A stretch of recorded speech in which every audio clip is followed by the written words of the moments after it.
Hello food lovers, welcome to our channel. నేను మీ రాణి ఎరంశెట్టి.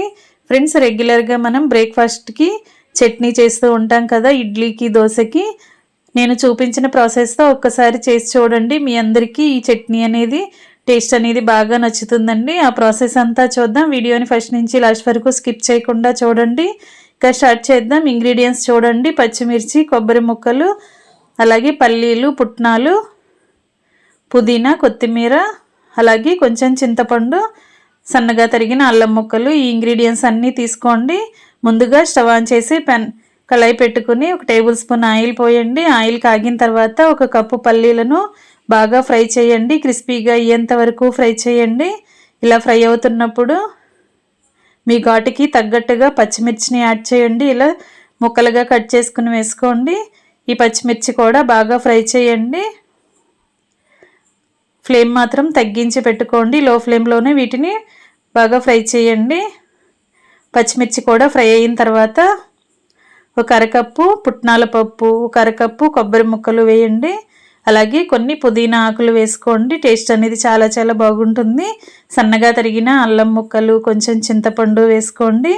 అలాగే కొంచెం కరివేపాకు కూడా వేసుకోండి. ఇలా మనం వేసిన ఇంగ్రీడియంట్స్ అన్నీ కూడా 2 నిమిషాలు ఆయిల్లో బాగా కలుపుకుంటూ ఫ్రై చేయండి. అన్నీ కూడా పచ్చివాసన అంతా పోయేంత వరకు బాగా ఫ్రై చేయండి. ఈ విధంగా ఫ్రై అవుతున్నప్పుడు స్టవ్ ఆఫ్ చేసి వీటిని బాగా చల్లారనివ్వండి. చల్లారిన తర్వాత మిక్సీ జార్ తీసుకోండి.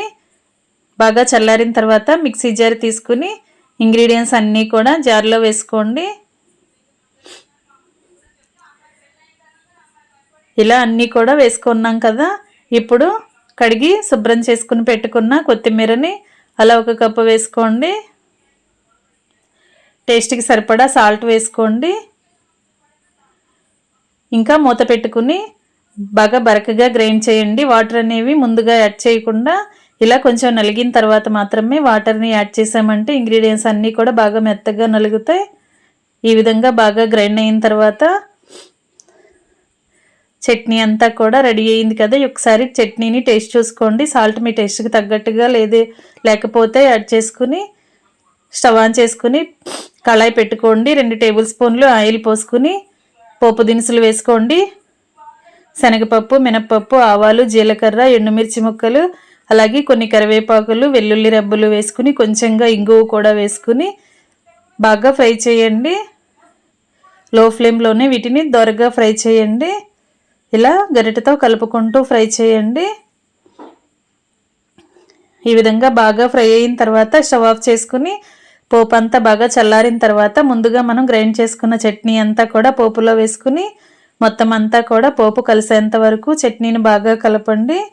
ఇంకా రెడీ అయిపోయిందండి పల్లి కొబ్బరి చట్నీ. చట్నీ అనేది దోశలకి, ఇడ్లీకి చాలా చాలా బాగుంటుంది. అంతేకాకుండా బోండా కానీ, పునుకు కానీ అలాంటివి కూడా ఈ చట్నీతో సర్వ్ చేసుకోవచ్చు. మరొక రెసిపీతో మళ్ళీ కలుద్దాం. Thanks for watching. నేను మీ రాణి ఎరంశెట్టి.